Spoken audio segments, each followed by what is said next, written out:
How out of here can help you supersize your business. Sharon Horne-Ellstrom here, and our idiom today is out of here.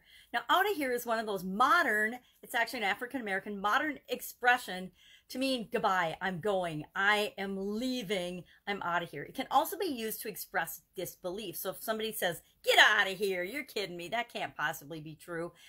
That out of here means an expression of disbelief in that situation. Now, out of here, there are actually, I looked this up, there are 732 synonyms for out of here, meaning to go, to leave, disbelief, etc. 732, and only one antonym, which I found absolutely positively fascinating.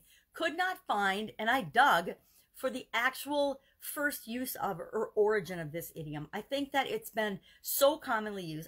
I'm sure I've used this expression, hey, I'm out of here, at least 10,000 times in my life, if not more. I'm done working. I'm tired of this project. I'm out of here. This party's boring. Let's blow this pop stand. One of the other ways of saying I'm out of here, which was really popular with my friends and I when we were in high school. We would all be at a party, it would get boring, or there would be the threat of police intervention, or we'd get in trouble by somebody's parents or something, and we'd be like, let's blow this pop stand, meaning let's get out of here before we get in trouble. It can also be there's so many different ways to say it, but out of here, most of us just say, hey, I'm out of here, meaning I'm leaving, I'm going home, I'm done for the day. You know, I'm getting out of this particular situation. I'm quitting this job. How many of us have ever been in a job where we're like, I'm not a fit here anymore. I'm out of here. I know that's been me in a couple of situations. And sometimes it was the company that decided I wasn't fit for them and I was out of there, right?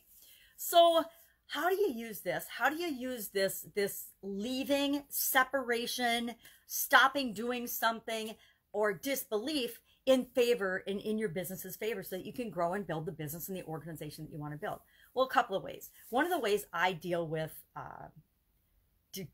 I guess I want to say ridiculous topics or no-win scenarios or no-win situations or topics is I choose not to participate. And I started doing this consciously about a decade ago. After my sudden cardiac arrest, I was like, there were certain topics and certain things and certain situations that just were so ridiculous and so stress-inducing, and I just started to say and started to actually not participate in them.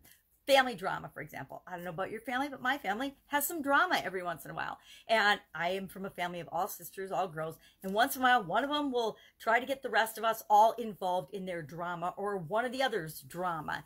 And after my cardiac arrest, I just started literally saying to my sisters, I'm not going to comment on this. I choose not to participate. It drove them nuts, by the way. It was really funny, but now they're used to it. Now they know that if there's stuff they don't even talk to me about, right? They don't bring up religion. They don't bring up politics for the most part. They don't bring up what one another are doing or judging one another, because I'm just not going to participate in those discussions anymore. And it's really served me well. It did massive things in terms of reducing my stress level and the drama in my life. It's like the things, I save my energy for the things that are really important and high priority to me. I don't waste them on stuff, number one, that's none of my business. It's none of my business to judge other people. It's none of my business to get other people to believe what I believe or have my same opinion. I get my opinion, you get yours. There's no sense arguing about it. We're not going to change each other's minds probably. So why should we get frustrated and upset and, you know, risk relationships and friendships that have been going on for decades over something as silly as politics or religion? But again, those are deep-seated personal beliefs based on our experiences. So who am I to judge? Go ahead, have your opinion, but I get mine too. And we're not going to talk about it.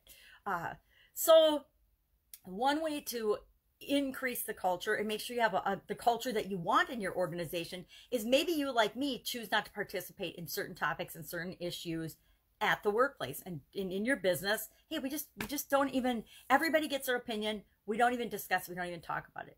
Now, that was a hard one realization, and it took a couple of years and a couple of really hurt feelings on different people's part in our organization before we mutually agreed that that was going to be our stance on how we behave toward one another within and outside of the company, right? Not our personal lives, but with the dealings of our company. So in dealing with customers and dealing with business partners and dealing with vendors and suppliers and relationships, that was our stance as an organization, and it served us really, really well. So How else can you do this in your business? Realize that silence in many situations does not equal compliance or agreement. I learned this in corporate America sort of the hard way. People and department heads we'd all show up at a department head meeting. Everybody would agree to something in the meeting, but as soon as they walked out the door of the meeting, they would start forming side alliances and side agreements. Really bad political environment, by the way, to silently resist whatever change they had just agreed on in the meeting. And I found that super duper frustrating and really undermining. That's one of those organizations that I chose to leave. But be aware that that happens, right? Just because somebody agrees with you to your face doesn't mean they aren't silently seething on the side. And you have to be aware of that, right? So we want to increase our emotional intelligence and our ability to really know what's going on with people and communicate with them and ask them questions so that we understand and we know what's going on with them in our environment. I like to use the out of here philosophy on a lot of things in my business and in my life.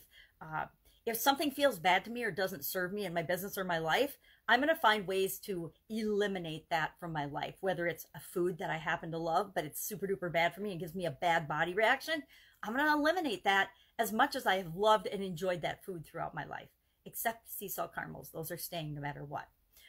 It allows us, if we're going to separate and we're going to focus on what's good for us and let go of those things that don't serve us and aren't good for us. It allows us, number one, to increase our focus and to really hone in on and get to know the people that we're here to serve, the people, our ideal customers, the people we want to serve. And it allows us to let go of those that are not right for our business. They're not right for our products and services. They're not the people we want to build long-term, lifelong relationships with. They're not the people that we even want to serve, maybe.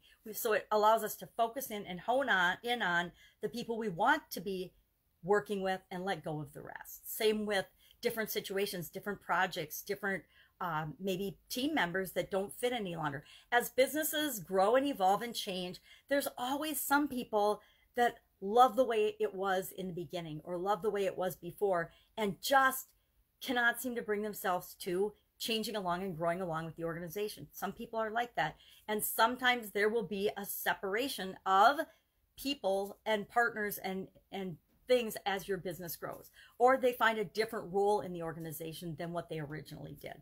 In the beginning, we tend to be the jack of all trades in our businesses out of necessity, but as they grow and we specialize and develop, our role has to change. And I think some of the reasons many businesses struggle and fail is because we as the owners aren't willing to let go of and adapt and change and grow in the way we say that we want to grow. So selecting and choosing among alternatives, I guess that's what I'm talking about now, is allows us to focus. It allows us to align on what's important. It allows us to get better results. It allows us to share clearer messages with people so they know what to expect with us. So we attract the people that are for us, and we actually naturally, we don't repel, but we kind of do, but they self-select because people that we're not for, they don't even see us anymore. And the people that we are for absolutely positively see us. So all in all, it ends up creating a better use of resources, a better culture, and a better environment for everyone involved as our businesses grow and develop. So I'd love to know your experience with out of here. Hey, I'm out of here. Have you ever looked at a situation and just, even if it was just in your head, to yourself said, I am so out of here. I am so over this. I am moving on to something that is better for me. All right. That's our idiom. I would love to know, again, your experience with this. I'll be with you tomorrow with another interesting idiom. What does it mean? Where does it come from? And how might you use it to grow your business right now? Take care. Bye. I'm out of here.